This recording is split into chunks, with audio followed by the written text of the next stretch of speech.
I mean, So I don't Leroy now. I was saying to Paul before, when Dry Bar first opened, I know it used to drive you fucking nuts at times, Leroy, but we loved it. But everybody went there. Yeah. I mean, I spent all my income in Dry Bar in the first 2 years, as did Mark Williams. He was there every night, his wages. Yeah, I mean, the thing as well about it all, even the ones who were in there doing whatever they were doing, there was also still a kind of respect, not just for the place, but because a lot of people knew like Hooky and Bernard and Rob, so a lot of people had a respect for the place, even though, they might not be kind of... But everybody went there. Yeah. I mean, especially those first 2 or 3 years before Manto opened, and then we had the gay village, which was one bit fragmented off, and then, Yeah. But the first couple of years, it was bloody brilliant. You'd see everybody you knew in there. Yeah. You know. That's how you two know each other, really. Yeah. And the weird thing is as well, it closed at 11. Yeah. We didn't do a late licence. But he was very kind. He used to say, stay and have a staff drink, Vera, and I'll drive you home, because it was a dodgy walk through the car park, even though it was only 5 minutes away. Yeah. Not only that, it was the only way I could make sure I'd gone home, wasn't so I didn't start helping myself out of his vodka fridge, hiding, What was that story you were saying before about the bit...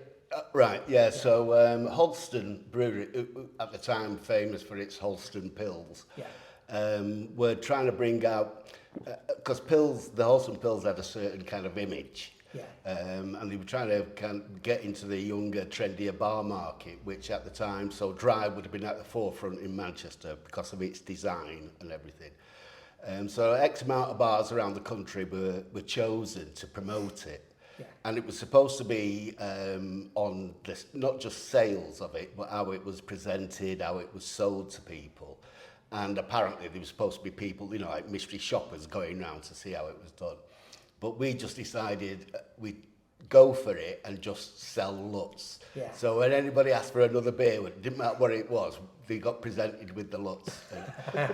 And it was the prize, which honestly we just really didn't think we had a chance of winning. We thought it'd go to maybe someone in London. Was for 4 people, and it was all expenses paid to Las Vegas, Caesar's Palace. There was a white water rafting down the Grand Canyon. There was a trip then by limo to San Francisco, where we stayed in the Fisherman's Wharf area, and we were actually, limo everywhere we went, and Los Angeles as well. And what we had to do, so Vera's role in it was, just in case we won, all the staff kept the bottle tops of every bottle of Lutz that they sold. Yeah. And then we kept them until we found out, and we actually literally got one of the phone calls. Suppose it's like if you win the lottery, they phone you up. And I didn't believe them at first. I was kind of saying, who is this? And they were saying, we're from Holston, you've won the thing. So anyway, what we had to do, obviously I had a girlfriend at the time, so that was no choice, she was going. And then it was 2 of the staff, which was Andy and Julie. So Vera's role was to count the bottle tops at the individual bar staff. And the ones who had sold the most, they were the ones who were going. And that was Vera's role in it. Because, so you're thinking of all the people who we could have asked. We just needed somebody who we knew was trustworthy, really. Yeah. Well, I had my market research business at the time as well, so I was good with sums. Yeah.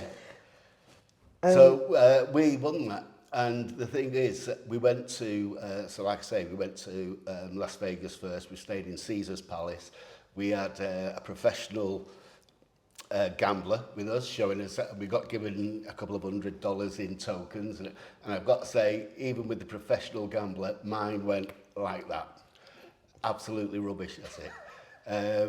But what's come about as well as part of that is the beer that we'd promoted was called Lutz, L-U-T-Z, and my grandfather in the Second World War was in the American Army, and when the war finished, his captain employed him as his chauffeur. butler, you know, houseman. And I've got a photo of my grandfather in New York with the two siblings of in his uniform, his white chauffeur's uniform. Yeah. And the kind of coincidence is the captain's name was Captain Lutz, L-U-T-Z. And it's just one of the many coincidences that we have, you know, throughout my life of different things happening. I got a couple of cherry vodkas. I didn't get a trip to LA Yeah. or anything. He said, we were too excited to think about it. Yeah, all right, you will sort it out with have a couple of vodkas. Well, it's all right. They did lovely vodkas in those days. What was favourite like back in the day? She was absolute, same as now. She was just dead low key. Yeah. But everybody kind of knew her. She was dead low key, and nothing seemed to faze her. Yeah.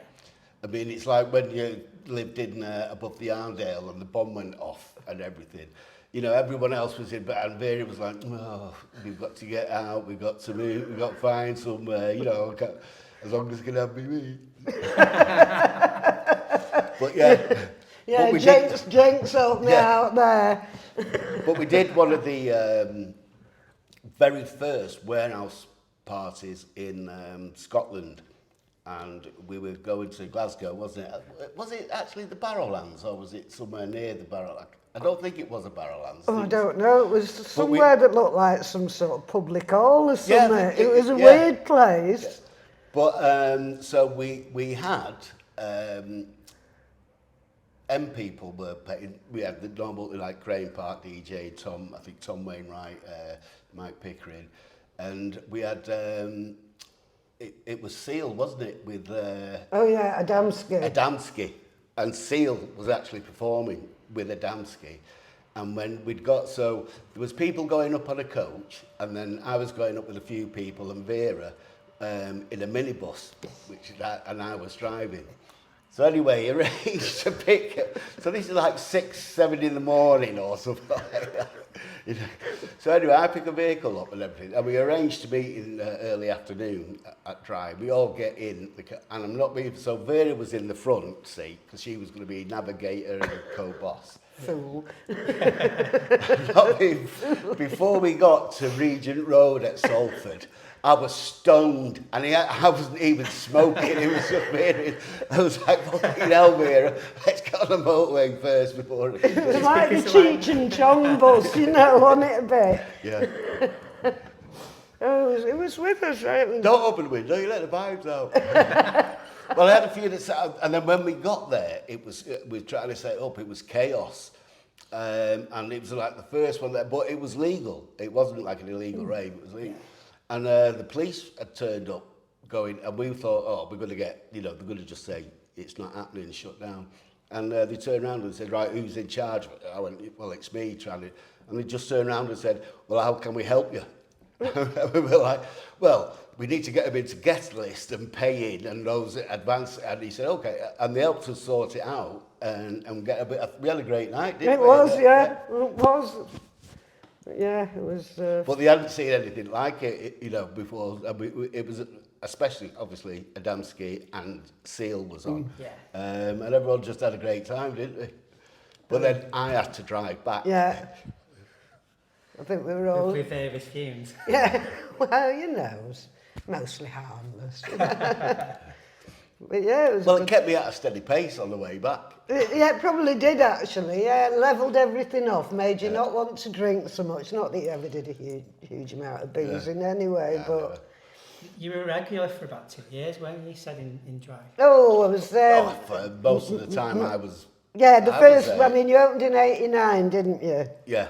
Because I remember, because I ended up at the opening night through Lucy, Alan Erasmus's daughter. Yeah. Because she sent me, she went, hey, nice new bar opening just round the corner, and she sent me an invite. And first night, Leroy was there, and like, he was just trying to shut the bar, and I'm going, oh, you've got cherry vodka, can I have another one? And he lived round the corner, he's like, I'm trying to close. I'm like, oh, and he went, oh, go on then. And I thought, he's a nice bloke, he's a very nice man. Yeah. But yeah, I was there all the time. It was like my annex for years, you know, till about 94, I think, 95. It's when everywhere was starting to get a bit moody, wasn't it? But I mean, the going back to that, you know, anybody, there's quite a bit of a movement going around now.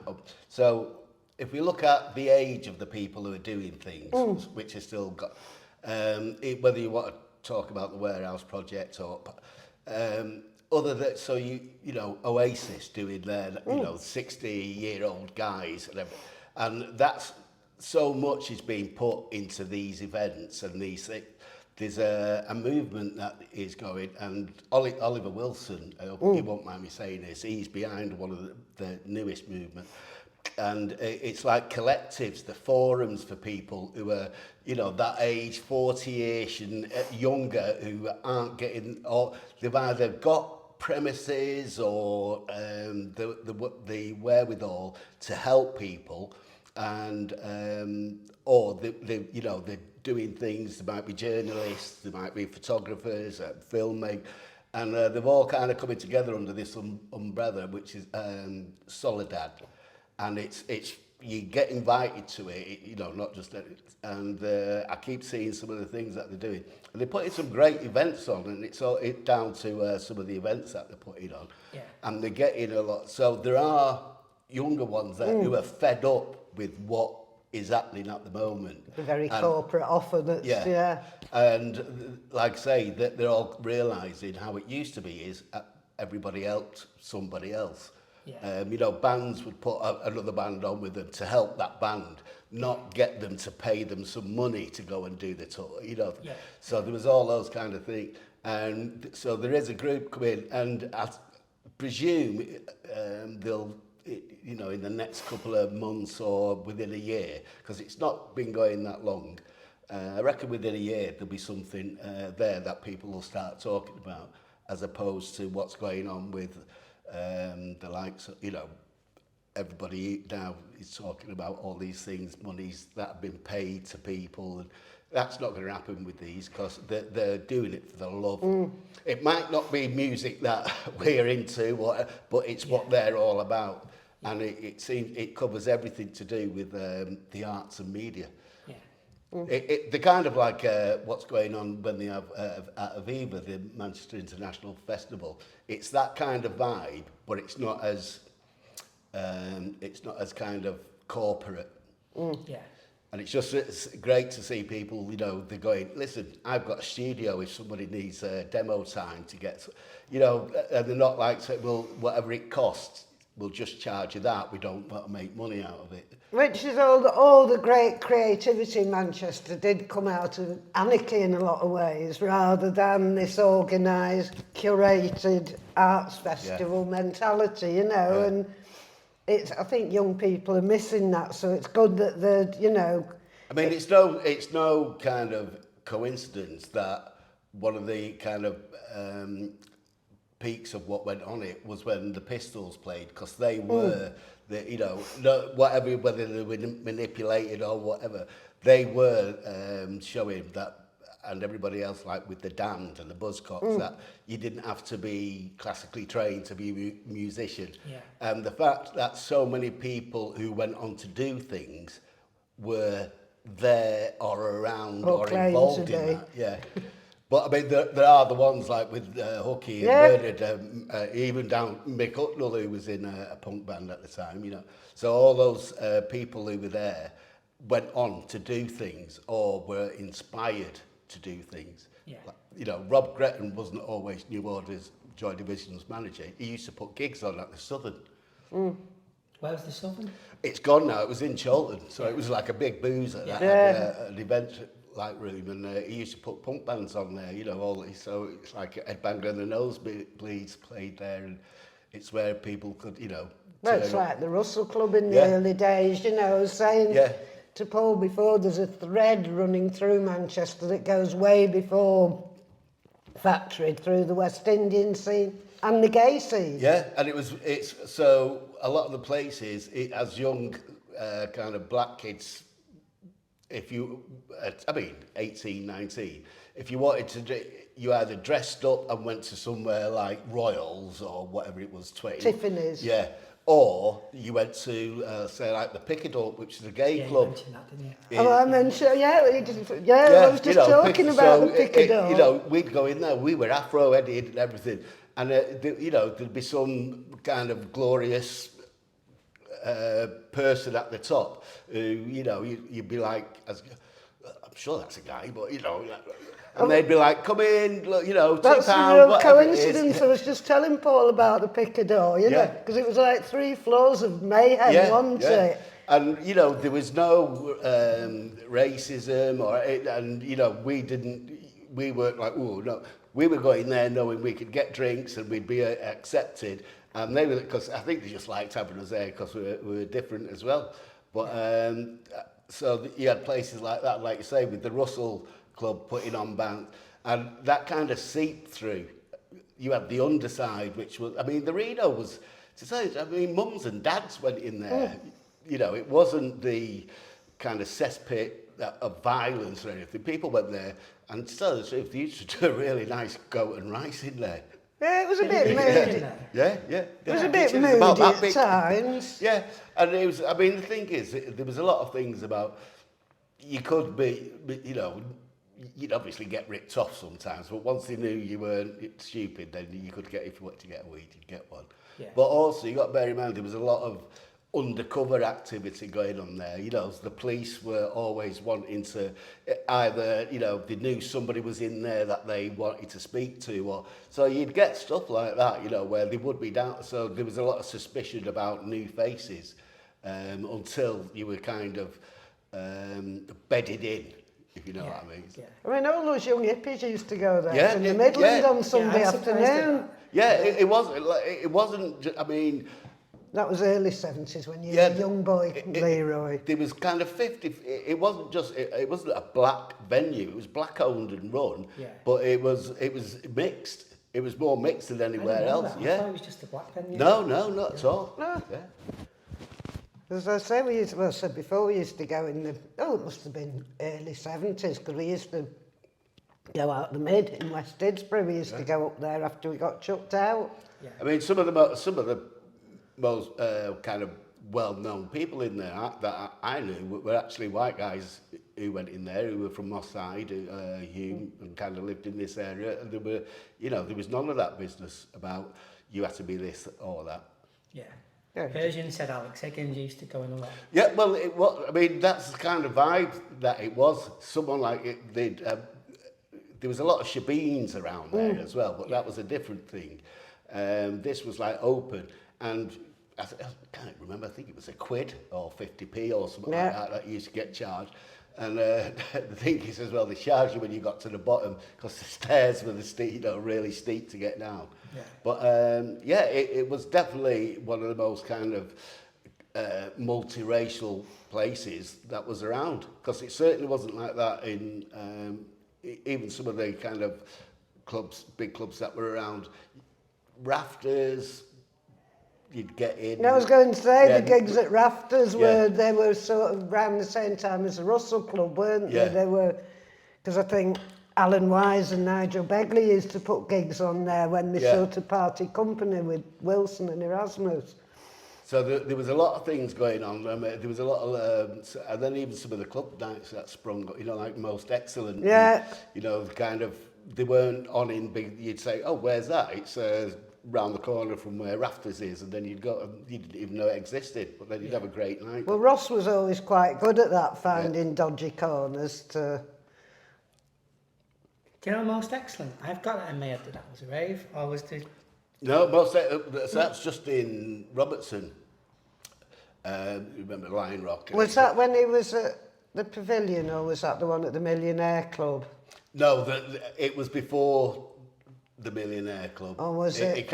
It was round the corner from, so where Rafters and the Odin used to be. It was round. It was round. There's like an Italian Yeah, restaurant. the Pavilion. Yeah, is that's that what right, it was called? George, yeah. It was an Italian restaurant, and then it was upstairs Yeah, from that's there. the one, That's right. Yeah, and that was, oh God, that was early 90s. Yeah. So, but it all sort of fanned out then, didn't it? You know, I mean, That was a bit later. I mean, late 80s, early 90s, we all went to Dry Bar. Yeah. We were saying before that it doesn't get the credit it deserves. I don't think it does, because well, I Yeah. don't think it's forgotten, but I think it, you know... I mean, if you remember some of the what we used to go to like the Christmas, New Year's Eve parties. Yeah. I mean, we used to bring staging in, lighting, sound system. We had people like Carl Cox DJing on Saturdays, you know, before they run out the Graham Park, Tom Wainwright, all DJing there. Herbie. Well, Tom worked on the bar, didn't Yeah, he? yeah. He used to be on the bar looking very pasty-faced and shaky some days. You know? I've got a photograph, put it on me. The video I did with Melanie, it's the thumbnail. Yeah. So I've got a picture of the kitchen staff outside. Yeah, but you know, it was everybody's front room, because there weren't millions of people living in town at the time. No, there there was wasn't. literally Yeah, I us. mean, literally yourselves. And them council houses on Tibb Street at that side, you know, but we were all... But it was great, it was like our annex, you know, it was where you'd always arrange to meet everybody. You knew you could go in any time, you could go in on your own, there'd always be somebody you knew, and if not, you'd just sit at the bar irritating the bar staff till Leroy told them to get on with some work, you know. And It changed the landscape, didn't it, really? Because Manto's copied it. yeah. Well, to be honest, when they were setting up Manto's, so it was Carol Ainscough and Peter Dalton. Yeah. So they actually came in to Dry, and I think they'd spoken with Tony or something and said, we're doing a similar place, but it's in the village. It will be we're not kind of going after your kind of trade thing, but we'd like to know how you.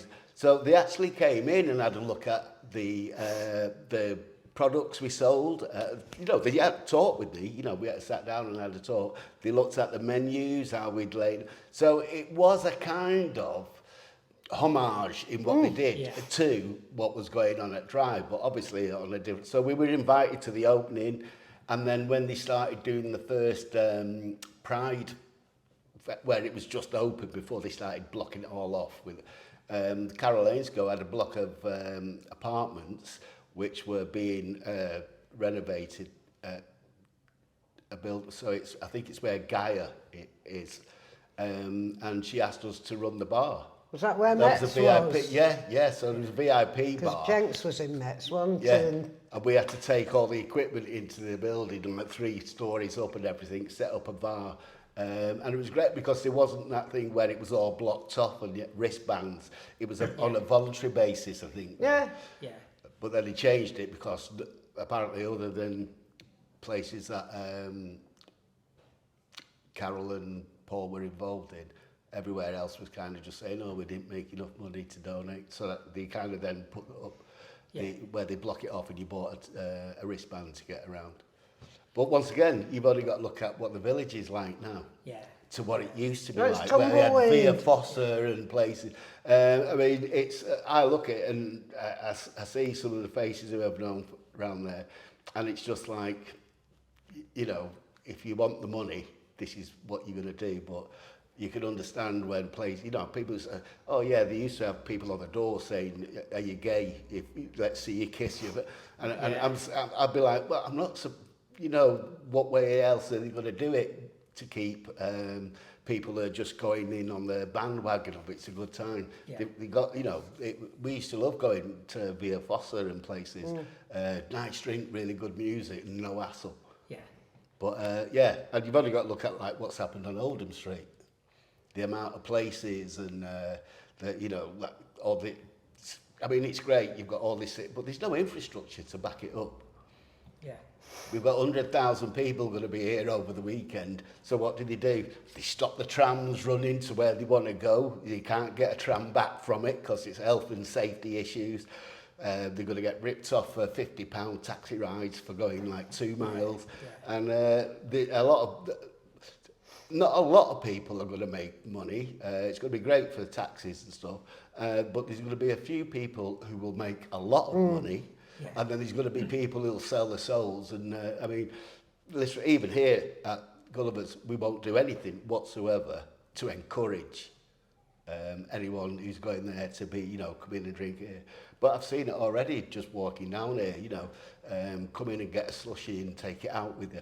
You know, it's all these kind of things that people just go, yeah, I'll make money out of this. There's no integrity behind it. Yeah. And as much as, even though the changes physically made in here aren't my cup of tea, because I loved it when it was kind of rock and roll, you know, on the walls, all the posters and everything. But they've stuck to it, you know, they've stuck to what they set out to do, which is put live music on, sell really decent drinks and not rip people off. Look, I mean, actually, this place has hugely changed, hasn't it? Because, I mean, remember in the 90s, it was the rough karaoke pub, wasn't it? Was, yeah. We used to walk past, me and Tim used to walk past it coming from the beer house, which I used to live in, another one after Dry Bar that had the misfortune to have me as a regular. But you'd come back here and there'd be some right dodgy, about 11:30 at night on the Saturday, you would hear some of the worst karaoke in the world. Yeah. And it was hilarious. You know, every so often you'd stick your head round just because it was a bit mad, you know, and things like that are always quite engaging. And then I think first time I came in properly was Martin Moscrott's 50th. Well, that was when you got... So that was my 50th. Yeah, so when I'd been in here prior to Martin's 50th because a friend had said, oh, the lease is up on this pub. So I came in with him to have a look. I tell you, it's Pauline. It was Chris, you know Pauline and Chris? Pauline, who used to do the kitchen with Mel. With Mel, oh yeah. So it was her husband now, and he was interested because he wanted to do food and have like a private bar, members bar. And we came in to have a look, and it was literally, you know, the floor, proper carpet, old school sticky carpet, wasn't it? And we came in, sat down and got a drink, and this woman, big woman, like came up with two bags and sat. So we sat here like this, and she just came and sat next to us and plonked these bags down and asked, could we give her a lift home? And I was like, no, I can't. It's because I've been to an AA meeting and and I'm looking down and she's got two bags full of cans of beer. So I thought, you got to have a laugh. And I was like, did it not work out too well then, love? You know, and she was going, well, can you get me a taxi home? And we were like, we're not from round here. And I said, and I've only got a two-seater sports car. That was it. And that was my introduction to this. And then when I got Martin's invite to go, I was like, no way. I didn't realise it had changed hands and been taken on. And that's when I came down to it. Realised it was, I knew who Tony was and Mark. I didn't know him really well, but then, came in and saw little Anthony was on the bar upstairs. Oh yeah, that's right. And that was the first time I thought, they're in trouble. Yeah. No, anyone that let little Anthony run the bar's going to be in trouble. For you, one for me. And I remember saying to him, because he was like, oh, this makes a difference, doesn't it, you being on that side of the bar, you know, as a customer. And I went, yeah, and I ordered a drink, and he did it, and then brought it over, and I said, I tell you what, can you have that again? And this time, don't put your fingers in the drink. Because he brought it over like that. 2 glasses. And then literally, so I had a really nice, it was, you know, good to see what they'd done. I think ACR were on, weren't they? They played. Yeah. There was some curries. Yeah, there was a one pot going round, wasn't they? So that was, and then the thing was, literally, I went on holiday. I wasn't doing anything, just kind of finished in a place over the road. And one of the girls who was with us on holiday, Vicky Valdez, who knew Tony, had said, oh, Tony was saying it's a shame they'd love, you know, you if you'd go to work there, but you most probably wouldn't be bothered. And I was like, it's exactly why I got into this, was kind of for that vibe that they were doing. Tony's music, I mean, he was a dictator with it, but he had to be, because he just did the music. He was there every day. He knew what it was. He was booking the bands as well. And it was absolutely up my street. So I kind of gave him a call and said, yeah, if you're looking for someone, I'm interested. And he said, great, you know, if you could just kind of sort things out on a more official basis. Because when I came in, every drink was, every pint was, I think, £3. And every spirit, and there were 30ml measures, and every spirit was, what, £2 or something. And it was like, no, you really need to kind of change it and make it suitable. So it wasn't too expensive, but they used to, so it didn't open till 4, but it stayed open till 2. And it was a great place to be, and it had a really, really good crowd of people. Yeah. You work in Park Life, aren't you? Not anymore. Oh, No, yeah. no, I've not since lockdown. I thought you were working it today. No, I was saying no on the way in. I realised that part. Yeah. So yeah, I mean, I loved my time there, and I don't care what people said. But I was. So I started off when it was that Platt Fields, which was the first ones that I did there. And as it got bigger, I mean, I just used to do the big VIP area, which was bigger than the whole of the festival when it was at Platt Fields. But yeah, it's obviously changed. I mean, I couldn't even tell you. Even when I worked there, I wouldn't have known, other than like when Grace Jones or somebody was on Rag and Bone. But other than that, I couldn't tell you who anybody was. And it was. I enjoyed working because I saw the people like Kim, Sasha, John Drake. Everybody was there in the work mode, and you know, you all looked after each other and helped each other out. But then big, you know, people come in for me, if I can't get hold of the person who's running the thing and speak to him, I'm not that. I mean on the work level, because you can get more done if you're telling somebody. You know, when you've got to go through different people to try and get one thing done. It's time for me personally. It's time for me to go. Did you ever see Vera doing karaoke in Hacienda? No, I never did karaoke. No. Kath Berry did karaoke. So when it was downstairs, in the gay tracer. No, they had it on the main stage. Oh, when they were doing some of when we used to go in mid, was it Zumbar or something? Oh God knows. I was telling Paul we used to go in midweek when we'd got arseholed in the Midland Hotel when they did pound glasses of champagne before Dry opened. I think this was. We used to go and get slaughtered and then go to the Hacienda, regardless of what was on. We'd end up on Bhangra nights. Yeah, so we had, there was the Shiva. Yeah. There was, that was one of the nights. Then there was Hot, when we had the pool. Yeah, and then there was karaoke when Zumba. Kath Berry was on, and there was the odd fashion thing as well. Yeah, I still remember those, yeah. Oh, I remember doing the fashion thing one, because my friend Jane that had a shop on Oldham Street at the time, she was supposed to be helping with it. And there was somebody doing makeup who was off her head, so couldn't manage it. So I was just wandering around with all the models pissed going, with the eyeshadow. That'll do, you're good to go now, love, you know. Yeah, I mean, there was some red, so I remember Steve Diggle. Buzzcocks, doing an art.